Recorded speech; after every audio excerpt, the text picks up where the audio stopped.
Welcome back to gossips garage. వ్యతిరేకం కాదంటారు, అనుకూలమని clear cut గా చెప్పరు.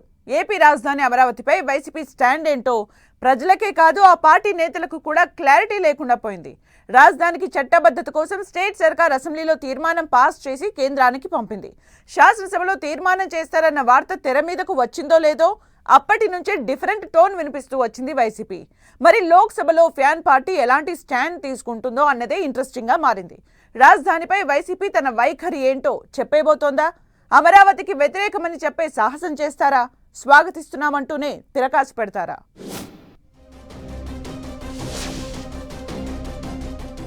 ఏపీ రాజధాని అమరావతిపై వైసీపీ ఎందుకిలా? వ్యతిరేకం కాదంటూనే అనుకూలమని ఎందుకు చెప్పట్లేదు? అధినేత నుంచి అధికార ప్రతినిధి వరకు ఒక్కొక్కరిది ఒక్కో మాట. అమరావతికి కాదు, అవినీతికి వ్యతిరేకమంటూ వైసీపీ ట్విస్టులు. లోక్సభ సాక్షిగా అమరావతిపై వైసీపీ స్టాండ్ ఏంటో తెలిసిపోనుందా? అమరావతికి మేం వ్యతిరేకం కాదు, అమరావతి పేరుతో జరుగుతున్న అవినీతికి వ్యతిరేకం. అసెంబ్లీలో తీర్మానమంతా డ్రామా, రైతులను మరోసారి మోసం చేయడానికే అంటోంది వైసీపీ. అలాంటి వైసీపీ అమరావతి శాశ్వత రాజధాని చట్టంపై ఎలాంటి స్టాండ్ తీసుకోనుంది?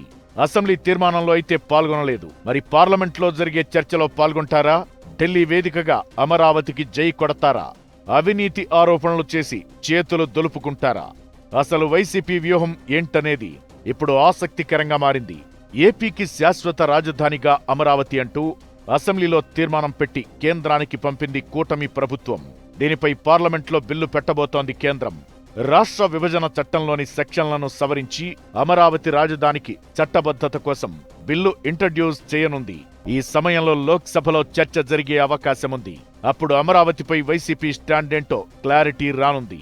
పార్లమెంట్లో అమరావతి రాజధాని బిల్లు పెట్టినప్పుడు వైసీపీ ఏం చేయబోతుందనేది రాజకీయ వర్గాలతో పాటు ప్రజల్లోనూ ఆసక్తి రేపుతోంది. అమరావతి శాశ్వత రాజధాని అని అసెంబ్లీలో తీర్మానం పెట్టడం పెద్ద డ్రామా అని చెబుతున్న వైసీపీ అటు పార్లమెంట్లో ఎలాంటి వ్యూహాన్ని అమలు చేయబోతుందనేది సస్పెన్స్ గా మారింది. ఒక పక్క అమరావతికి వ్యతిరేకం కాదంటూనే అమరావతి పేరుతో ప్రభుత్వం చేస్తున్న దోపిడీని మాత్రమే వ్యతిరేకిస్తున్నట్లు చెబుతోంది వైసీపీ. చట్టబద్ధత అంటూ కూటమి సర్కార్ డ్రామా చేస్తుందని కూడా అంటున్నారు వైసీపీ నేతలు. అలాంటి వైసీపీ పార్లమెంట్ చర్చలో పాల్గొంటుందా? పాల్గొంటే ఏం చేస్తారు? అనుకూలంగా ఓటు వేస్తారా?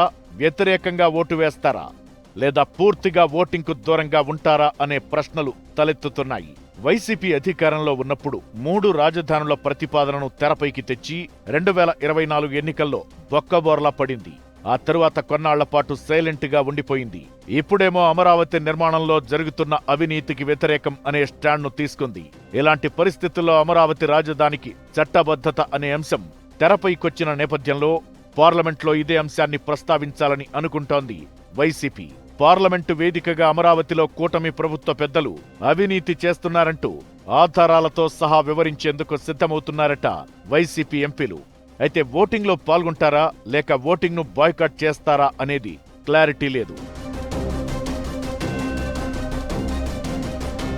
మరోవైపు అమరావతి విషయంలో వైసీపీ నేతలు డిఫరెంట్ టోన్ వినిపిస్తున్నారు. అధినేత నుంచి ఆ పార్టీ అధికార ప్రతినిధి వరకు ఒక్కొక్కరు ఒక్కోలా రియాక్ట్ అవ్వడం చర్చకు దారితీస్తోంది. రాజధానికి అనుకూలమని ఒకరు, అవినీతికి వ్యతిరేకమని మరొకరు, రాజధాని అంశం రాష్ట్ర ప్రభుత్వం చేతిలో ఉంటుందని ఇంకొందరు. ఇలా ఓ లైన్ అంటూ లేకుండా ఇష్టమొచ్చిన స్టేట్మెంట్లిస్తున్నారు. అసెంబ్లీ తీర్మానం సమయంలోనే వైసీపీ నేతలు తలా ఒక వాయిస్ వినిపించారు. కానీ లోక్సభలో చర్చ సమయంలో ఏదో ఒక వైఖరిని స్పష్టం చేయక తప్పదు. రాజధాని నిర్మాణంలో కరప్షన్ జరుగుతుందనే అలిగేషన్ సపరేట్ సబ్జెక్ట్. రాజధానికి చట్టబద్ధత అనేది ప్రజల ఎమోషన్తో కూడుకున్న అంశం. ఇలాంటి 2 డిఫరెంట్ అంశాలను ఒకే డయాస్ మీద వైసీపీ ప్రస్తావించాలనుకున్నా వాళ్ల వైఖరి ఏంటనేదే హైలైట్ కానుంది. ఈ నేపథ్యంలో లోక్సభ వేదికగా అమరావతిపై వైసీపీ ఎంపీలు తమ స్టాండ్పై క్లారిటీ ఇస్తారో లేక రాజధాని బిల్లుపై చర్చకు దూరంగా ఉంటారో వేచి చూడాలి మరి.